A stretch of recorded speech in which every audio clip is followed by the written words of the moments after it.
여러분 대단히 반갑습니다. 우리 사회복사 1급 국가고시 오늘 지역사회 복지론에 대한 내용 기본서에서 첫 번째 강의를 하겠습니다.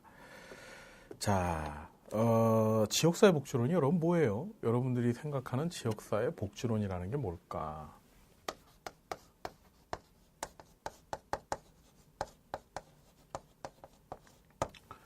우리 사회복지 실천의 대상을 일반적으로 네 가지로 구분해 봤었죠. 뭐가 있었습니까? 우리가 개인, 그 다음에 가족, 집단, 지역사회가 있었다 그랬죠. 그렇죠. 실천의 대상을 구분할 때 이렇게 개인, 가족, 집단, 지역사회로 구분을 했었더라. 그래서 개인을 대상으로 한 사회사업을 우리는 개별 사회사업이라고 얘기를 했었고, 가족을 대상으로 한 사회사업, 우리가 가족 치료라고 하는 용어를 많이 썼었죠. 그리고 집단을 대상으로 한 사회사업을 그룹 워크 해갖고 집단 사회사업이라는 용어를 썼고, 지역사회를 대상으로 한 사회사업을 우리가 특별한 용어를 쓰는데 그게 뭐냐? 지역사회 조직화 사업이라는 말을 썼었어요. 개인이나 또는 집단을 얘기할 때는 일반적인 사회사업이라고 하는 용어를 쓰는 반면에 지역사회를 대상으로 한 사회사업의 경우에는 뭐라고 했다? 조직화 사업이라고 하는 용어를 썼어요. 영어로 얘기한다면 local community, 즉 지역사회 organization이라고 하죠. organization, 조직화라고 얘기합니다. 그래서 organization이라고 얘기를 하는데 왜 그렇다면 조직화 사업이라고 하는 용어를 쓸까? 여러분들은 이 지역사회 복지론 공부를 하면서 아주 중요한 용어를 하나 듣게 될 거예요. 그게 바로 주민이라고 하는 말입니다. 주민. 우린 지역사회 복지론에서 일반적으로 시민이란 말 이런 거 쓰지 않아요. 시민이란 말을 쓰지 않습니다. 시민이라고 하는 용어는 사실 이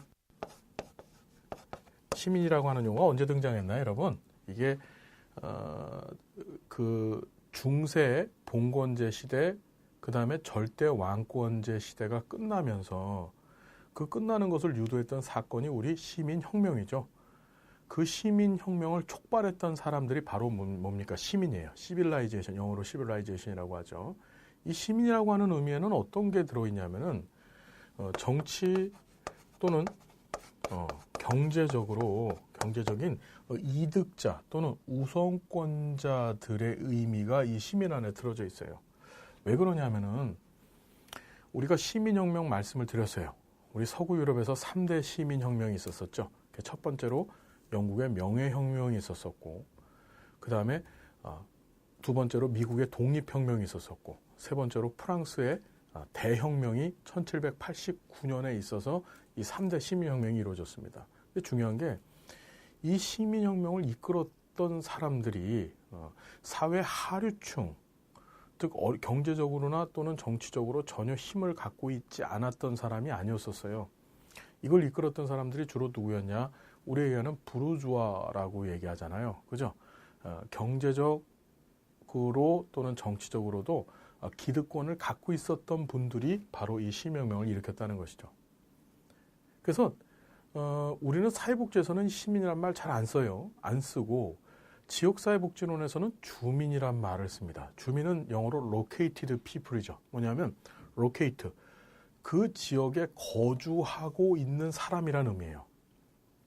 사회복지 실천의 대상이 되는 지역사회복지 실천에 있어서의 주 대상이 되는 사람은 누구냐? 바로 실천의 대상이 되는 지역 안에 머무르고 있는 주민들, 그리고 그 주민들이 가지고 있는 문제, 주민들이 가지고 있는 욕구가 바로 실천의 대상이 된다는 거 여러분 기억해 두세요. 일로 다시 가서 그럼 우리 왜 조직화 사업이라고 하는 용어를 쓰느냐? 지역사회 복지 실천에 있어서의 기본적인 가치가 있는데 그것은 뭐냐?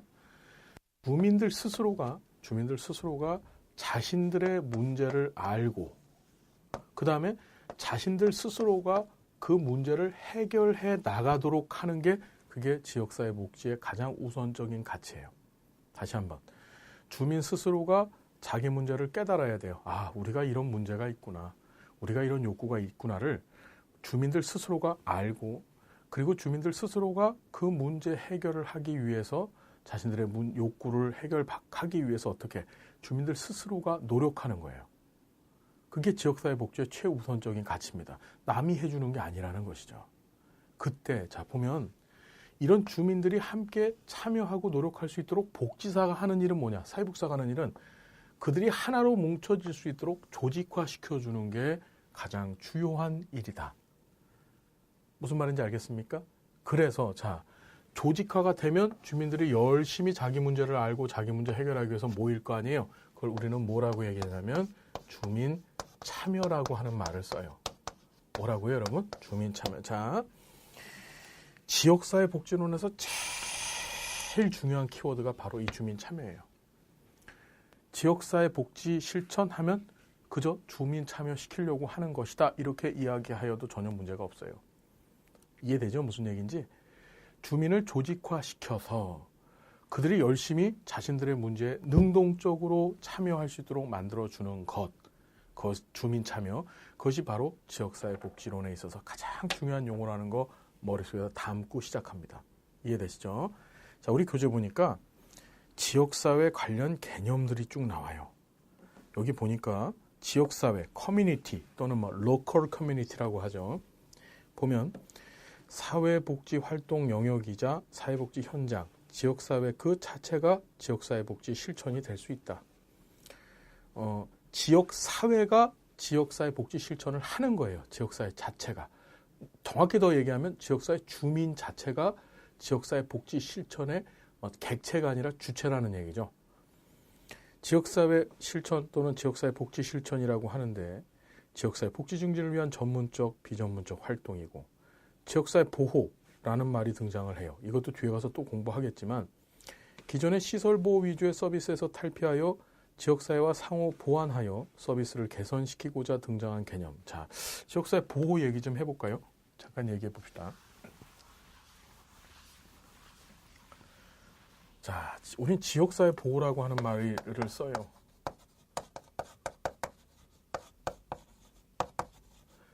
세상 사람들 중에서는 보호받아야 될 사람들이 있어요. 우리 이런 사람들을 통칭해서 일반적으로 사회적 약자라고 하는 말을 쓰기도 하고, 그렇죠. 그걸 세분해서 빈곤에 처한 사람, 병든 사람, 그렇죠. 또는 어린 사람, 이런 식으로 구분하기도 하잖아요. 그렇죠? 예, 여성, 이렇게 구분하기도 하죠. 어쨌든지 간에 세상에는, 우리가 사는 세상에는 이런 약자들이 존재를 합니다. 그 사람들은 어떤 이유에서든지 우리와 같이 함께 살려면, 같이 함께 살기 위해서는 보호를 받아야 되는 거예요. 자, 이 지역사회 보호라고 하는 개념을 얘기하기 전에 이 개념이 등장하게 된 가장 원초적인 배경은 사실은 장애인들에 대한 처우에서 등장했어요. 장애인 복지라고 얘기해도 되는데 과거 유럽과 미국을 중심으로 한 장애인 복지는, 장애인에 대한 처우는 장애인들은 지역사회 주민들하고는 전혀 별개로 완전 분리되어져서 자기들만의 세상과 공간을 갖고 살아야 된다는 것이 저들의 생각이었었어요. 무슨 얘기인지 여러분 이해되세요? 뭐냐면 장애인이면 장애 종류별로 장애인 마을을 만들어서 그 안에는 장애인들만 같이 사는 거야. 가장 대표적인 게 우리 얘기하는 지적 장애를 경험하는 사람들이죠. 보통 이제 유전적으로 다운 증후군이라고 하는 그런 유전 현상 때문에 이 지적 장애 사람들이 많이 발생을 하는데, 과거 유럽에서는 이런 지적 장애를 경험하고 있는 사람들을 한 촌에다가 이렇게 마을을 하나 만들어 놓고 이 안에다가 이 사람들을 다 같이 몰아놓습니다. 즉 이 동네는 요 안에는 전부 이 지적 장애를 경험하고 있는 사람들만 모여서 사는 거야. 그래서 여기에다가 시설을 져놓죠. 시설을 져놓고 이 모든 이 지적 장애를 경험하고 있는 장애인들은 전부 이 안에다 몰아다 집어넣습니다. 이게 복지라고 생각했던 거예요. 이게 장애인들을 위해서 바람직한 일이라고 생각을 했던 거죠. 여러분 무슨 말씀인지 이해가 되시죠? 그래서 이런 것들을 우리가 뭐라 그래? 이제 시설, 복지라고 하죠. 시설 복지. 시설을 만들어 놓고 시설에다 다 집어넣는 거예요. 또 다른 말로는 이걸 원내 구제 또는 원내 복지라고도 얘기를 해요. 시설, 원을 지어놓고 원 내에서 생활하게 만든다는 얘기죠. 그런데 이때 굉장히 중요한 이념 하나가 등장합니다. 그것이 바로 정상화 이념이라는 거예요. 정상화 이념. 네. normalization이라고 하죠, 영어로. 자, 정상화 이념이란 건 뭐냐? 어디에서 이 생각이 출발했냐 하면은 왜 장애인들은 지역사회를 벗어나서 저 시설 안에 갇혀서 살아야 될까? 저 사람이 지적장애를 경험하고 있다 할지라도 저 사람의 팔과 다리, 그렇죠? 나머지 육체적 기능은 다 갖추고 있거든요. 하나, 지적 기능만 조금 부족할 뿐이에요. 그렇다면 그 부족한 지적 기능만 지역사회가 대체해 준다면, 다시 한번, 그 부족한 기능만 지역사회가 어떻게든지 보완해 준다면 이 사람은 매우 정상적으로 지역사회 내에서 살아갈 수 있지 않을까라고 하는 의문에서 시작된 거예요. 그걸 바로 정상화 이념이라 그래요. 장애라고 해서 뭐 전체 몸 기능을 다 못 쓰는 게 아니잖아요. 지적 장애면은 어떻게? 이 지적 기능만 부족한 겁니다. 뭐 절단 장애다. 그래서 지체 장애가 나왔다. 뭐 팔이 하나가 없어요. 팔 하나가 없다고 한다면 이 팔 기능 하나만 부족한 거지 나머지 기능은 다 갖고 있죠. 이해되시죠? 그래서 이 정상화 이념에 근거해서 뭐가 등장하느냐? 그래? 그러면 지역사회가 이 장애인들을 수용해서 이 장애인들의 부족한 부분만큼만 보충해 주자. 이해됩니까? 그걸 지금 공부한 지역사회 보호라고 하는 거예요. 지역사회가 해결해 주자. 그래서 이 지역사회 보호라고 하는 이 체제를 만들기 위해서 어떤 개념이 등장하냐면 과거의 시설복지가 재가복지로 바뀌어요. 재가가 바로 뭐죠? 있을 제자의 집가자죠. 장애인이 이 보호가 필요한 사람이 자기 집에서 그냥 사는 거예요. 지역사회에 있는 자기 집에서 살고 이 사람한테 부족한 부분, 즉 정상화 이념을 실현하기 위해서 이 사람한테 부족한 부분만 어떻게 하는 거예요?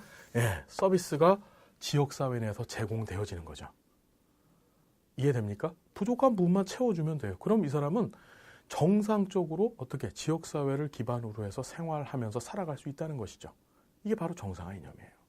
그래서 이런 재가복지에 근거해서 어떤 시스템을 만듭니까? 그 유명한 사례관리라는 걸 만들죠.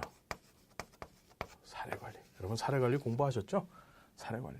지역사회 자원을 중개해줘서 기본적으로 클라이언트가 갖고 있는 욕구나 문제를 해결시켜주는 이런 시스템을 우리가 사례관리라고 얘기하는 거예요. 그래서 여러분 지역사회 보호는 이 프로세스로 머릿속에 담아두세요. 지역사회 보호 어떻게? 과거 시설복지가 주였었는데 정상화 이념이 등장하고 그러다 보니까 지역사회 보호를 해야 되고 그래서 어떻게? 재가복지를 만들고 재가복지를 하기 위한 대표적인 방법으로 사례관리가 등장하게 됐다까지 기억해 두십시오. 자, 보시면 지역사회 보호, 그래서 기존 시설보호 위주의 시설복지죠. 서비스 탈피해서 지역사회와 상호 보완해서 서비스를 개선시키고자 등장한 개념이다. 쉽게 하면 지역사회와 상호 보완한다는 것이 지역사회를 기반으로 해서 지역사회 내에서 살게 하겠다는 것이고 대표적인 예가 바로 재가복지가 있는 거죠. 지역사회 개발이란 말 등장합니다. 우리 뒤에 가면 이제 이 말을 엄청 많이 듣게 될 거예요. 자, 보면 지역사회를 대상으로 지역사회 변화를 강조하고 지역사회 실천과 지역사회 복지 실천이죠. 밀접한 관계가 있고 이를 통해 지역사회 구성원들의 사회적 관계를 향상시킨다. 말 참 복잡한데 우리 이것만 기억합시다. 지역사회 개발이라고 하는 용어가 뜻하는 것은 아까 전에 공부하셨던 지역사회 복지론의 제일 중요한 단어, 그게 뭐라 그랬죠? 주민참여. 사회복지사가 지역사회를 대상으로 실천을 할 때 실천의 방향이 전적으로 주민 참여에 있는 모델, 주민 참여에 있는 것을 그걸 지역사회 개발이라고 해요. 사회복지사 입장에서 지역사회 개발을 한다는 것은 주민들이 열심히 자기 문제를 알고 열심히 자기 문제 해결을 하기 위해서 열심히 참여해주게 만드는 거. 그게 바로 지역사회 개발이에요. 그러니까 여러분들 다시 쉽게 정리하면 지역사회 개발이란 말 나오면 아하, 주민 참여 이렇게 생각하면 돼요. 자, 그 다음에 지역사회 조직사업이 이게 지역사회 복지지요. 보면 공공민간 사회복지 전문 사회복지사회 계획적 조직적으로 이루어지며 과학적 전문적 기술을 활용한다는 점에서 지역사회 복지활동과 구분된다 그랬는데 확 지워버리시고 지역사회 복지가 지역사회 조직화 사업이에요. 똑같은 말이에요. 정리됐죠? 예, 그래서 아까 배웠듯이 커뮤니티 오거나이제이션 워크라고 얘기하잖아요. 그죠? 자, 넘어갑니다. 지역사회에 대한 학자별 견해가 있어요. 여기서 하나만 봐요. 학자들 많은데 이거 다 외워야 되나요, 여러분? 예. 이거를 외우시는 분들은 뇌의 저장 공간이 굉장히 넓은 게 아니라 쓸모없는 것들을 담을 수 있는 공간이 많다는 거죠. 다 보실 필요 전혀 없습니다. 로스 하나만 기억하면 돼요. 로스는 지역사회를 지리적, 기능적인 것으로 구분하였다. 뭐라고? 지리적, 기능적으로 누가 구분했다? 로스가. 자, 우리 뒤에 가서 지역사회 구분에 관한 얘기를 나눠볼 건데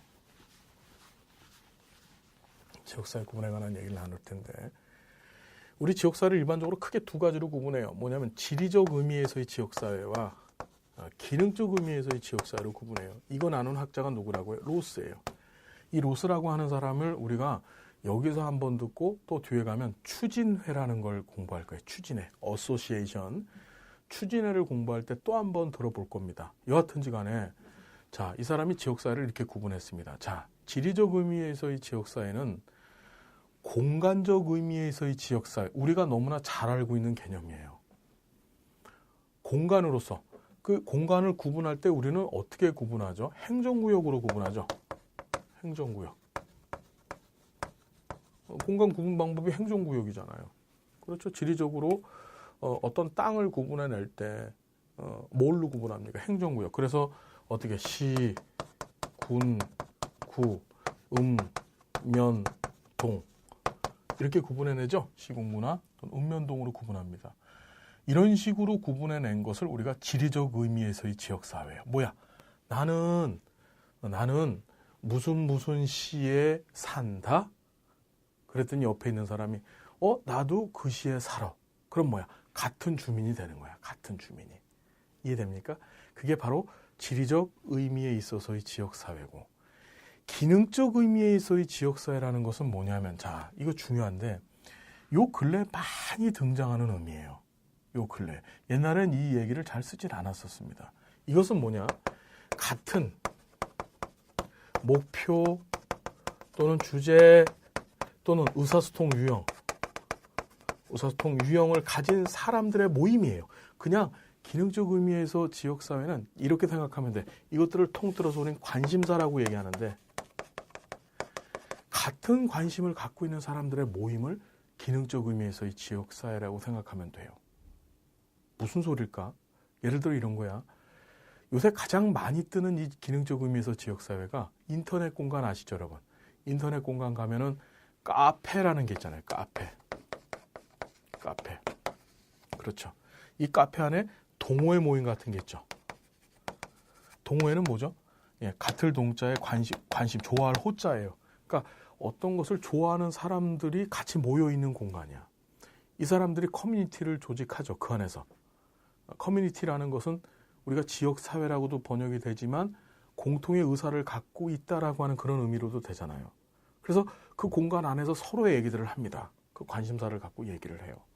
이해되나요? 뭐 예를 들어서 다이어트. 제가 또 자꾸 다이어트 얘기하니까 저를 그런 눈으로 보시는데 저 다이어트 필요한 거 저도 알아요, 여러분. 자, 여하튼지 간에 다이어트에 관심 많은 뭐 20대 여성들의 카페가 있어요. 그럼 그 안에서 뭘 합니까?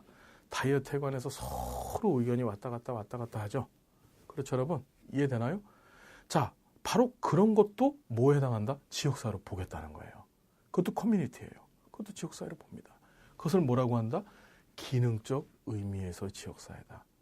과거 지역사회에 대한 개념이 협의적으로 이 지리적 의미에서의 지역사회에 머물러 있었다고 한다면 요새는 어떻게? 이 기능적 의미에서의 지역사회를 굉장히 강조하고 있습니다. 자, 그래서 이걸 누가 얘기했다? 로스라고 하는 학자가 얘기했고 여기 뭐 맥키버, 워렌, 더넴, 힐러리, 여기서 나오는 힐러리는 클린턴 대통령의 부인을 얘기하는 것이 절대 아닙니다. 예. 젠투너, 파크 버제스, 몰간, 포스톤, 그린, 브루노, 할렘백, 예, 맥밀란, 체비스라고 하죠. 이 사람들 다 알 필요 있다 없다? 몰라도 되는 거야. 예, 그냥 로스 하나만 좀 기억하시고, 로스가 지역사회를 지리적 의미에서 지역사회와 기능적 의미에서 지역사회로 구분했다는 것만 알아두십시다. 됐죠? 자, 지역사회 특성. 지리적인 경계가 있다. 그래서 이건 지리적 의미에서 지역사회를 얘기할 때 말하는 거죠. 그래서 지리적 측면에서 물리적 지리성과 지리적인 경계를 갖고 이는 다른 지역과의 특수성과 분리성으로 나타나며 지역사회 내 사회문화적 동질성도 갖고 있죠. 그래서 기능적인 측면에서 주민들이 사회문화적 동질성, 합의성, 자조성 등을 갖고 있고 다변화, 정보의 시대적 흐름에 따라 새로운 형태로 다변화되고 있고 공동체 의식 및 정서적 유대도 있고 정치적 실체도 있다. 그냥 한번 편안히 읽어보십시오. 변하는 사회에서 지역사회 개념과 특성을 보시면은 지역사회 개념은 역사적으로 의미가 변천되어지고 있는데 잘 봐요. 지역사회 개념은 지리적 의미와 기능적 의미가 함축되고 있다. 지금 설명드렸죠? 누가 얘기했다고? 로스 얘기예요. 지리적은 공간. 그래서 행정구역 생각하시면 돼요. 머릿속에 지리적 의미의 지역사회만 빨리 머릿속에 행정구역하고 뿅 떠오르면 돼. 반면에 기능적 의미는 뭐야? 공통관심사. 이게 뿅 하고 떠올라주면 돼요. 급속하게 변화하는 정보화 사회에서 전통적 의미의 지역사회는 다른 새로운 형태의 지역사회가 나타나고 있고 공통의 관심과 이해관계를 강조하는 기능적 의미의 지역사회는 공동체로서의 성격을 가지면서 그 의미가 부각되고 있어요.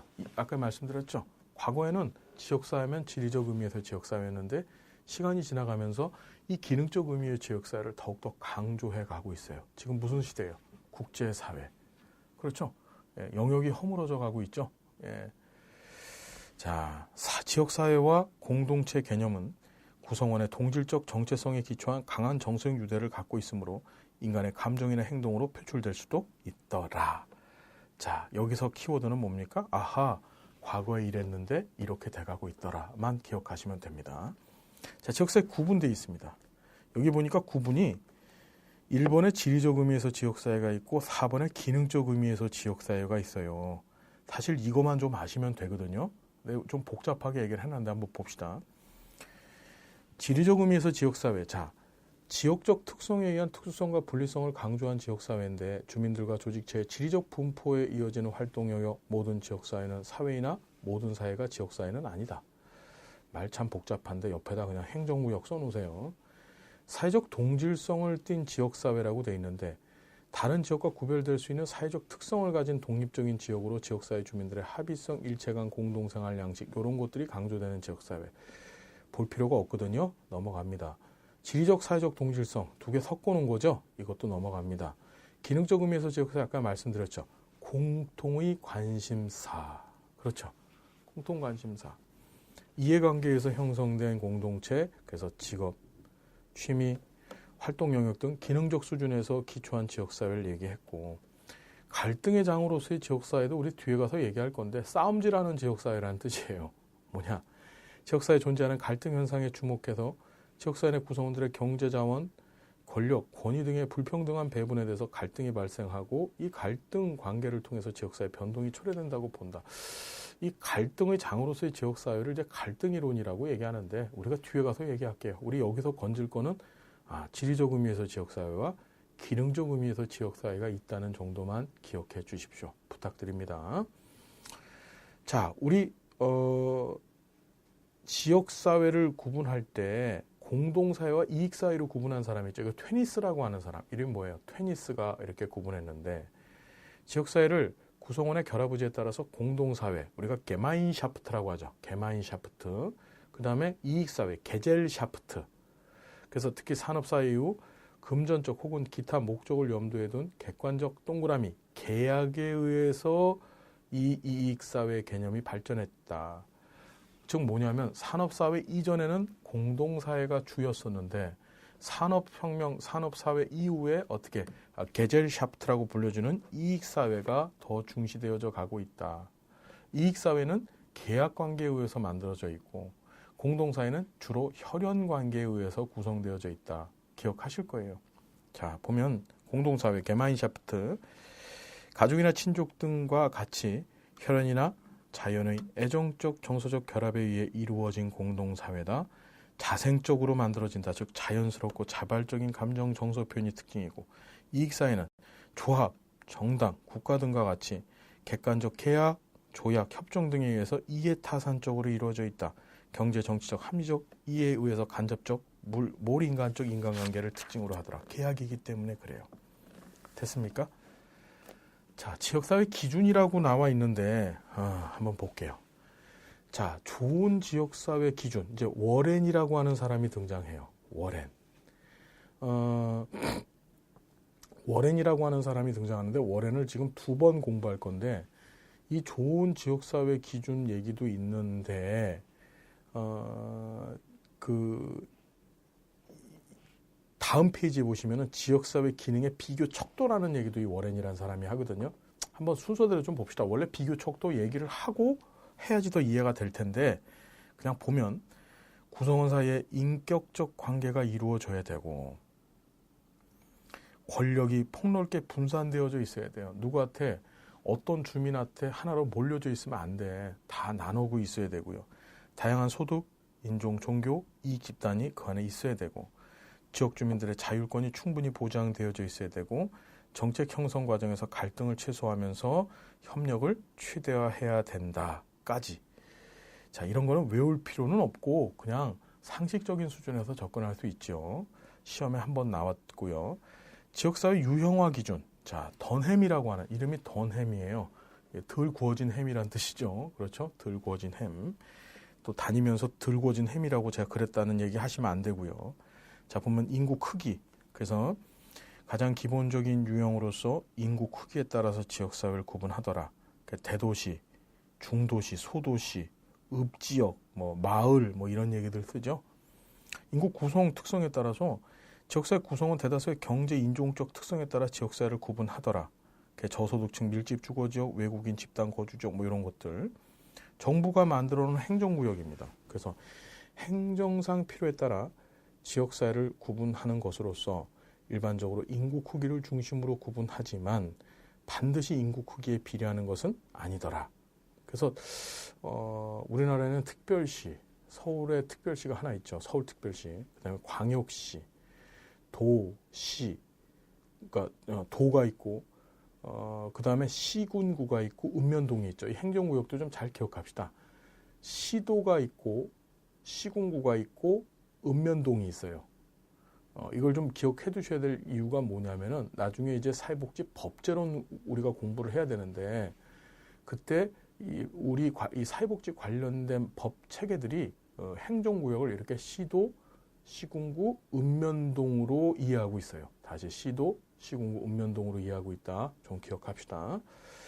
경제적 기반 또는 산업구조라고 해서 지역 주민들의 경제적 특성은 물론 사회문화적 특성을 파악하기 위한 인류학적 조사 연구에서 흔히 사용되는 구분인데, 잘 알듯이 농촌, 어촌 이런 얘기 하잖아요. 산촌, 광산촌, 광공업촌이라는 말 쓰지 않고 보통 광산지역 또는 그러니까 광업지역, 죄송합니다. 그 다음에 상업지역 이렇게 요새 구분을 하죠. 그런 것들을 바로 경제적 기반 또는 산업구조로 지역사회를 유형화, 즉 분류해 본 것이라고 이해하면 됩니다.